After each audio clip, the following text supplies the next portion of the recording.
The start of episode 4 begins with Crosshair and Omega, along with Batcher, crash landing on a rocky planet with all communications rendered useless. Omega desires to go back to Tantiss in order to free the other cloned prisoners, though Crosshair tells her they're not going back, and suggests finding a spaceport. The pair essentially wander around the city ahead, avoiding detection from the TK troopers present on the planet, some even wearing ponchos, until they make their way to the being in charge of the port. Despite needing chain codes in order to gain access on a transport, Omega offers an alternative way to gain entry, one involving credits. However, regardless of their agreements with the port officer, Crosshair and Omega would require a total of 30,000 credits to board the public vessel. Meanwhile, back at Tantiss, Hemlock addresses Nalase in her cell, mentioning the fact that it was highly convenient that Omega never produced a positive blood test under Nalase, but as soon as Emery conducts the test, a positive test for Omega would be yielded. Nalase responds by calling this a simple anomaly, though Hemlock warns her and leaves her to think in her lonely cell, stating that as soon as Omega is brought back, they will test to see for certain if Omega is the clone the Empire is searching for. Thinking of ways Crosshair and Omega could make themselves credits quickly, they head into a nearby bar, and Omega engages in a card game of sorts reminiscent of Sabacc with a Trandoshan. Surprisingly to the customers of the bar, and to the Trandoshan himself, though unsurprising to us as viewers, Omega would best the Trandoshan several times until the arrival of an Imperial captain and 2 TK troopers. Before I continue, I do want to point out the fact that Crosshair is begrudgingly getting used to Omega and the way she does things, like how we see her with Clone Force 99 in previous seasons. Nevertheless, after the captain challenges Omega to a game, describing himself as a real opponent, Omega accepts and proceeds to also defeat him, earning the credits they need to board the ship.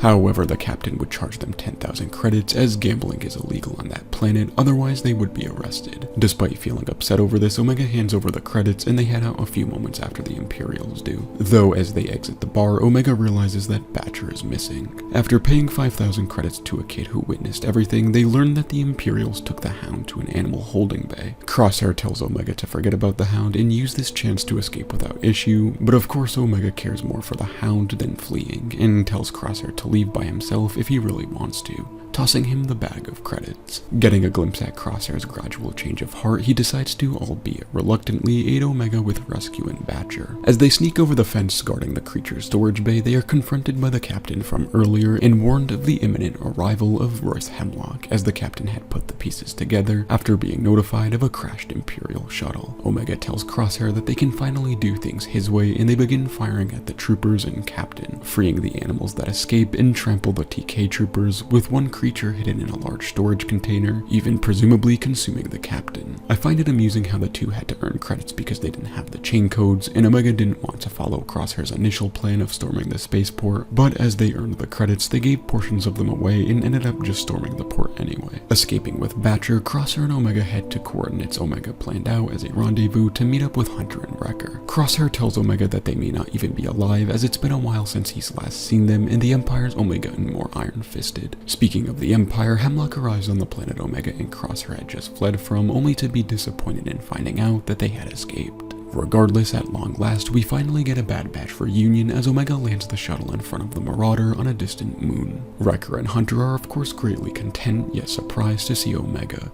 though despite Omega saying Crosshair had helped, they don't seem as jovial to see their old crewmate and brother. Anyhow, I think next week we'll get a proper reunion where Crosshair and the rest of the batch work things out, and Crosshair finally receives the news of Tech's death. Overall, despite the episode not being as entertaining as last week's 3 in my opinion, I did enjoy seeing once again the Empire's control over less developed planets, as well as seeing Crosshair and Omega continue getting used to one another. Anyhow, have a great day.